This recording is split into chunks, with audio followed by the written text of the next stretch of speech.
is twice as good. Today, we're going to explore the food traditions of Florida's Gulf Coast and the agricultural roots of Central Florida. We're starting at the Beach Bistro, located here on Anna Maria Island, just south of Tampa Bay. We're going to cook a few of the Beach Bistro's signature dishes with Chef Sean Murphy, many of which combine fresh Florida Gulf Coast seafood with local Central Florida ingredients. But before we dive into our dishes, let's learn what gives this part of Florida such a rich and diverse culinary and agricultural history. When most people think of Florida's agriculture, the first thing that comes to mind is its citrus groves. And it's true. Florida is one of our country's main sources of citrus fruits, such as oranges, grapefruit, and lemons. We'll be visiting a citrus grove to learn more about what makes Florida such an ideal environment for growing citrus. A less well-known fact about Florida is that it is home to vast herds of cows. We'll also visit a local dairy farm to learn about the process of how milk gets from the cow to the bottle. Another important source of ingredients for Gulf Coast recipes is the Gulf of Mexico itself. The eastern coast of Florida lies on the Atlantic Ocean. The western coast is on the Gulf of Mexico. The Gulf Coast is the coastline along which the southern United States meets the Gulf of Mexico. The coastal states that have a shoreline on the Gulf of Mexico are Texas, Louisiana, Mississippi, Alabama, and Florida. These are known as the Gulf states. Today, we'll be focusing on Florida's Gulf Coast. There's an amazing variety of fish native to this region. Grouper, marlin, cobia, drum, bluefish, and sea trout are just a few of the saltwater species found along the Gulf Coast. Today's recipes use fresh Gulf Coast seafood and Central Florida produce and agriculture. Let's head inside and meet Chef Sean Murphy and get cooking!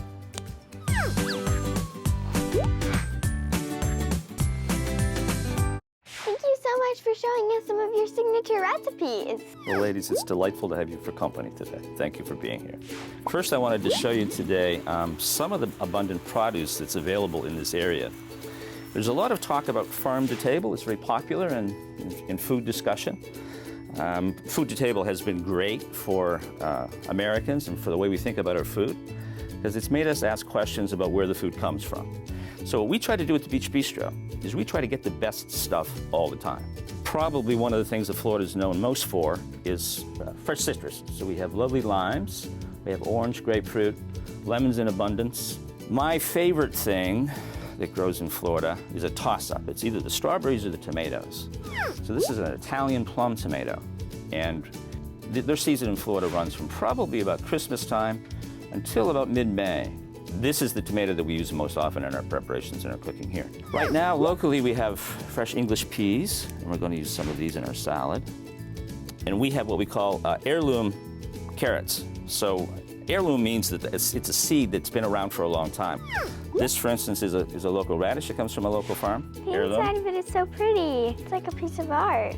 We pickle some of these, but we also use them as cross sections. We'll use those to garnish dishes and make them look pretty.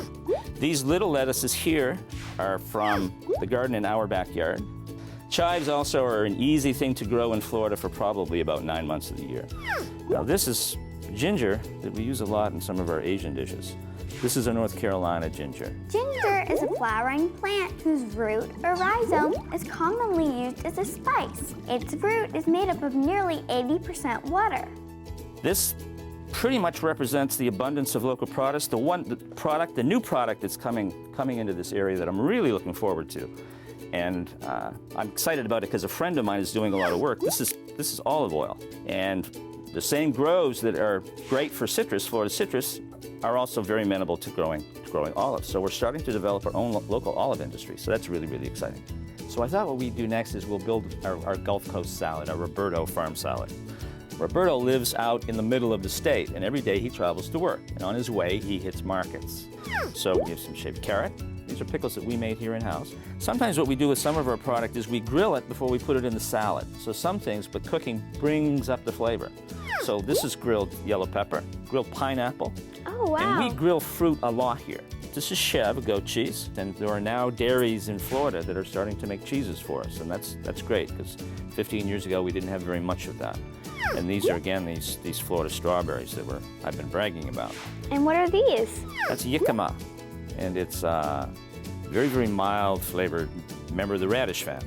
Salad, I think, is something that more and more young people should incorporate in their diets. Right. And they're relatively simple to make, and even salad dressings are relatively simple to make.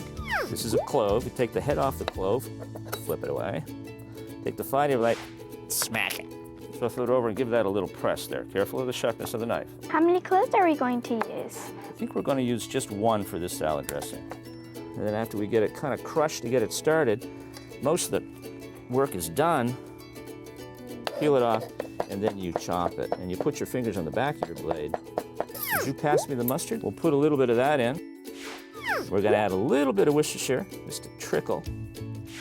Worcestershire sauce was invented in the 1800s in England. It has lots of interesting ingredients, including anchovies. Anchovies? Yes. And what we're going to do with this is we're going to take about 5 parts of this to about 1 part of vinegar. So as you pour, count to 5. I'll count with you.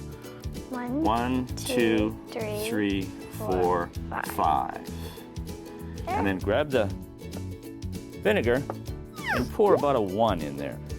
It smells really good. It's a little sweeter than some. What's this? This is a secret ingredient. So this is island honey. So there's a lady on this island that raises bees, and we get the honey from her. And what happens with a salad dressing is you've got all sorts of sharp flavors in there. You've got the vinegar, you've got the mustard. With a little bit of honey, that sort of just takes the edge off all those flavors. And then the last thing you do is a squeeze of lime, some fresh lime, and just enough that it freshens the acid side of the dressing. I think what's important to know about salads is you can put in whatever you want to put in, and put in what you have. But the more things you put in, the better, the more satisfying it's going to be. And I really like apples and cheddar cheese in my salads. We've taken these greens and we've washed them 3 times. And it's really important to wash your greens 3 times. Why 3 times? Well, because that way you know you get all the dirt, all the insects. We'll definitely use that trick at home. Clean as you can make them. And then put them in your spinner. After you wash your greens, you don't want a lot of water in the salad. You just want the flavor of the lettuce. So this will spin the water off. Take the greens and tear them up for me. Just about tear them in half. Give that dressing just a little whisk. You don't have to use it all. You just want enough to just sort of coat that lettuce. That's interesting. We usually put all the things in the salad and then top it with the dressing. I know, that's pretty regular. What happens in a restaurant, what you want to do is you want to show the different people the different things that are in the salad. So toss the greens. And now we're going to add our ingredients. So would you pass me that plate over there? We're going to build our salad. So take the greens, and we'll just toss them down there onto the plate like that. Make them look nice and pretty. Now you take these things and put some of them in different places. That's good. Now these are roasted pecans, so you can sprinkle those all over. Now what happens next is, if you take everything and you just sort of put it all in there and mix it all around, you lose sight of the colors. So when you're building a plate to make it look good, what you do is you take different colors and put them in different places, and then the colors shine better. They show up a little bit better. So take some strawberries and put them there, put some peppers on the other corner. And as people eat their salad, they'll use knives, forks, whatever they have. And then it will turn, it will And they basically can do the tossing themselves. Now, what's the prettiest thing that we have? Our radishes. Wow, that's so beautiful. You have the purple and the yellow. Colors. Now, the last thing, in Florida, it's really, really hot. So what we do is we make a sorbet, and we take that and we put it on top. So what happens is the sorbet melts as you're eating the salad, and it keeps everything fresh. Oh, wow, I've never heard of like ice cream on a salad before. Well, it's dessert and dinner at the same time. You should put ice cream on everything if you can. Last thing we left was shallots. Now, sometimes when you make a salad or you make a plate, see the little drops that we made here and there? Oh, yes, right there. Then you can cover them up. You just drop something over that and cover them up. That's it. And there's your salad.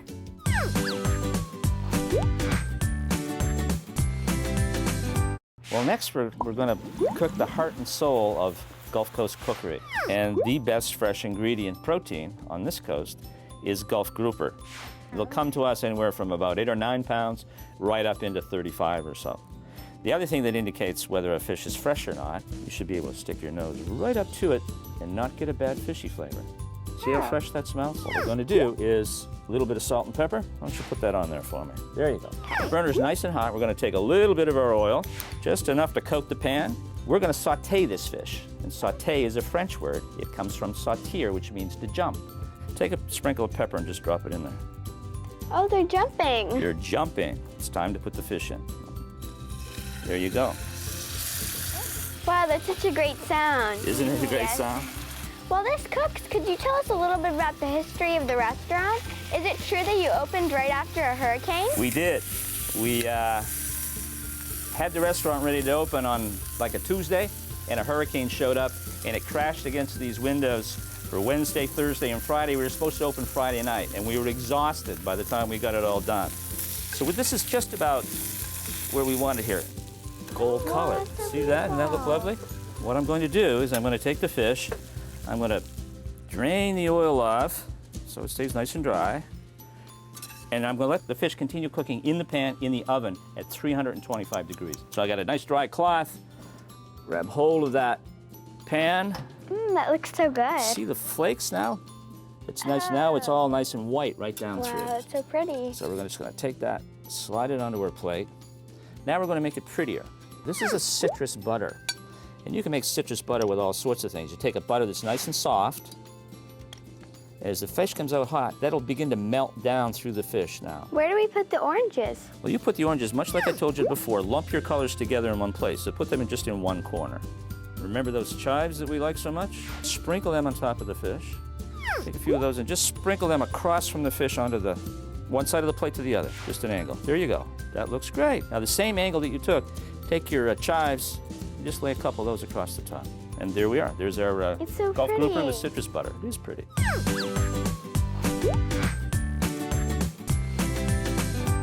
I think this is the best seafood dish on the Gulf Coast. And it started as a dish that the fishermen used to make on the dockside. And they would build a broth, and then whenever fish was left over that they didn't sell, they would just put it in the bouillabaisse. So it's a large seafood stew. But basically what we're going to do is we're going to start with some heat, a little olive oil again just to keep everything, and we're going to do a saute again, but this time with a little less intensity. So we have garlic and shallots, and we have celery, and we have fennel, and these are leeks. When you clean the leeks, you have to let them soak for a long time because there's a lot of sand in them. You can just add everything right at once there. Okay. See that it's turning gold now? Oh yes, it's like a Nice little golden color color. there. There we go. Next, we're going to add our clam juice. I pour in about half of that. Now, in this restaurant, we will make a seafood broth. That's a little bit of paramount, and it smells like licorice. Go ahead and pour away. Now we're going to use our spices. So this is fresh thyme, and this is tarragon leaves, and we have diced tarragon, and we have thyme, and we have a little bit of anise, and you can just dump those in there.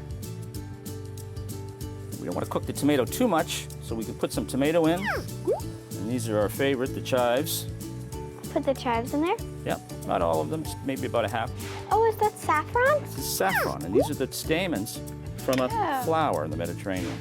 Saffron is a spice derived from the flower of the saffron crocus. The threads, which are comprised of the style and stigma, are collected and dried. Saffron is often used to season and color food. Now we add fish to this in the order that they're going to take longest to cook. And the longest to cook are going to be the shellfish. Let's put the clams in next. Now there's an old myth that if the clam doesn't open, then it's not cooked yet. That's not really necessarily true. The muscle on one side of the clam is stronger than the muscle on the other, and that's why it will open. If both muscles are pretty strong, then the clam doesn't necessarily open. The mussels probably come from Prince Edward Island. I'm from Nova Scotia, so not too far away. Let's put our grouper first. We'll slide it in there. This is a Nova Scotia lobster tail. See, it's nice and bright and pretty and pink.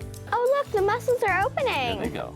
A little splash of white wine just to loosen everything up here. Now the alcohol from the wine and the alcohol from the Pernod will boil off after a while. And these are real Gulf shrimp. Yep, you can go ahead and just lay it in there. All you do is just keep moving this around. Well, I think we're just about there. As we take this stuff and we lay it in, I'm going to think about how it's going to look when we're all done. So get the big chunks in first. That Fish, looks so these good. smell lovely. Clams look really good. There we go. Now the garnish that goes with this is the toast. There you go. We got our fresh herbs to put right on top. And then our And you take a chives? little sprinkle of chive, just dunk it right. And then if you'll pass me some of those flowers, these are edible flowers that are raised for us. Well, there we go. The last thing is the aioli. We'll just take a little bit of it and stir it in. You take that and you stir it in as you eat. So there we go. There's a Gulf Coast bouillabaisse. In that bowl is some of the best fish in the world.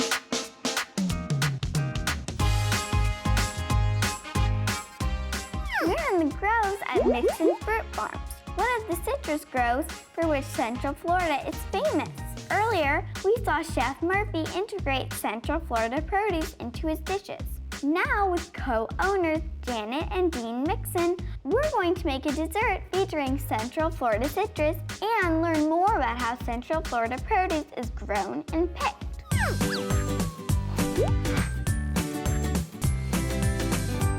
We're going to start with an orange blossom dressing that we're going to drizzle over some fruit that we've cut up.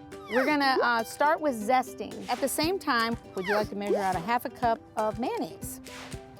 And then we'll just put this right in here. Yep. We're going to do 2 tablespoons of honey. And this is orange blossom honey, and actually is from our grove. We're going to do 2 tablespoons of orange juice. We use just Florida oranges. One of you stir that up. Do you want to do it first, Delaney? Okay. Okay, what we're going to do is you're going to scoop out some orange sections, and you're going to drizzle a little bit over your oranges. Oh, that looks so good. And just think about having your friends over. It was so easy. This is incredible. This is really good.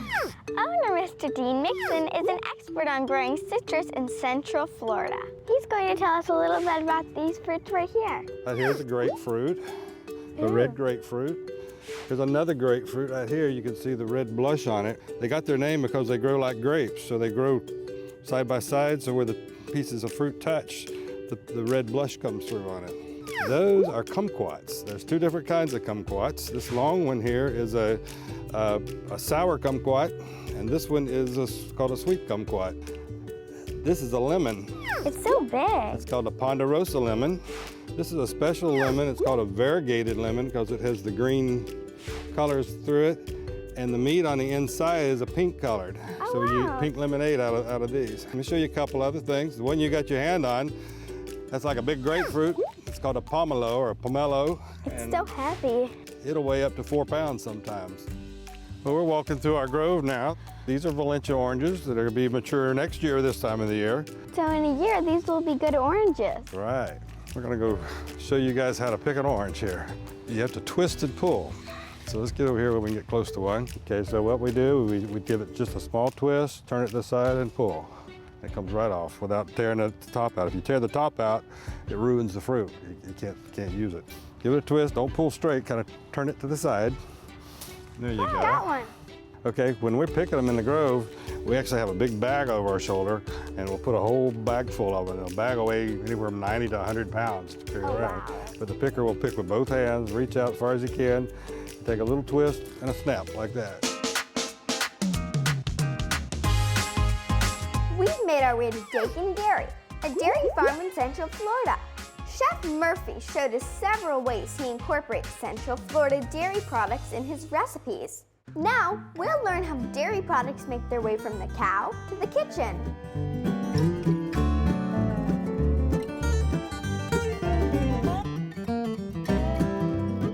According to the Florida Dairy Association, there are more than 130 dairy farms in Florida, owned and operated by second and third generation farmers.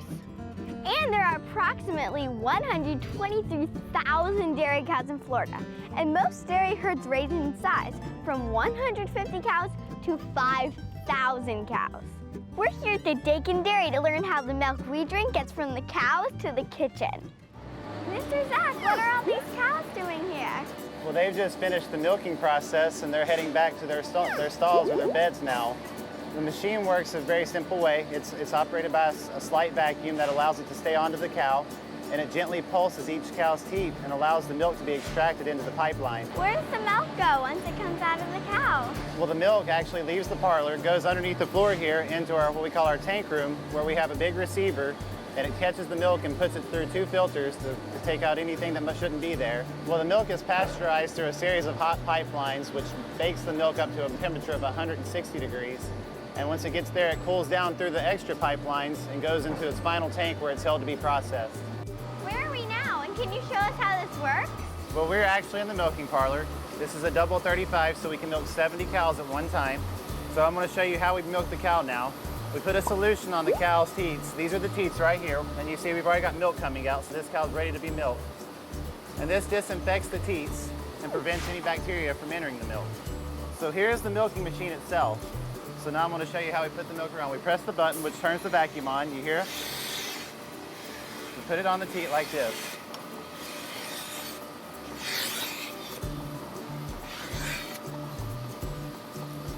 And now you can see the milk's already flowing.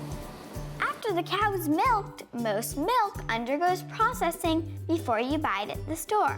The 3 primary steps include pasteurization, homogenization, and fortification. Pasteurization heats the milk to destroy harmful microorganisms and prolong its life. After pasteurization, milk undergoes homogenization to prevent separation of the milk fat from the fluid milk. Homogenization creates a smooth, uniform texture. Finally, milk is fortified to increase its nutritional value or to replace nutrients lost during processing. Vitamin D is added to most milk produced in the United States to facilitate the absorption of calcium. Vitamin A is frequently added to reduce fat, low-fat, and fat-free milks. Vitamin A promotes normal vision. We categorize types of milk by their fat content. The fat content of milk is the proportion of milk by weight made up by butterfat. The amount of butterfat is varied to make skim milk, 1% milk, 2% milk, coffee cream, half and half, and other products. To reduce the fat content of milk, all of the fat is generally removed and then the required quantity returned. Whole milk, sometimes referred to as regular milk, has a fat content of about 3.25%. 2% milk, sometimes known as reduced fat milk, has a fat content of 2%. And skim milk, sometimes referred to as non-fat milk, has a fat percentage of less than 0.5%. Cream for coffee has a fat content of between 18 and 30%, depending on the brand. A blended mixture of half cream and half milk is often sold in small quantities and is called half and half. Half and half is also used for creaming coffee and similar uses. It has a fat content of about 10 to 18%. Oh, hi, girl. There are other types of milk you may have seen in the store. Organic milk is produced by dairy farmers that use only organic fertilizers and organic pesticides, and their cows are not given supplemental hormones. Lactose-free milk is made for adults and children with lactose intolerance, which is the inability of adults and children to digest lactose, a sugar found in milk and other dairy products. There's also non-dairy milks. Almond milk is a plant milk with a creamy texture and a nutty taste. It doesn't have cholesterol or lactose, so it is often drank by people who are lactose intolerant and others who wish to avoid dairy products. Soy milk is another type of plant milk, which is produced by soaking dry soybeans and grinding them in water.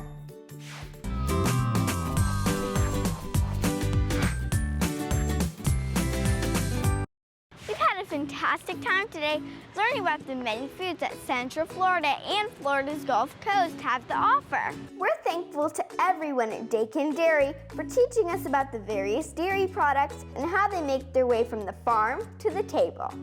We're grateful to Dean and Janet Mixon for sharing their insights on what makes citrus and dairy so important to Central Florida. And a huge thanks to Chef Sean Murphy for welcoming us to the Beach Bistro and sharing his fabulous recipes. Recipes from Florida's Gulf Coast combine locally sourced seafood with fruits, vegetables, and dairy from Central Florida. And like we always say, finding tasty ways to combine great fresh ingredients that taste good and are healthy for you isn't just good, it's twice as good! For more information about the dishes prepared on today's show, including a listing of ingredients and the recipes, please visit us at twiceasgoodshow.com.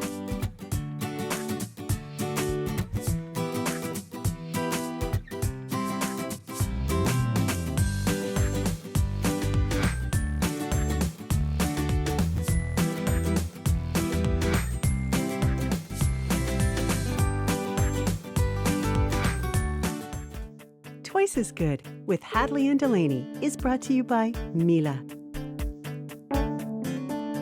Immer besser, forever better. Mila.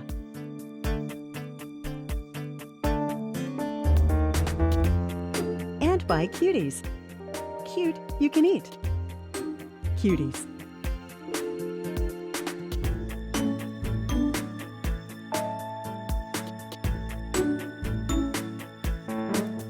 And by Kitchen Works. Wherever we go, that's where the party's at. Kitchen Works.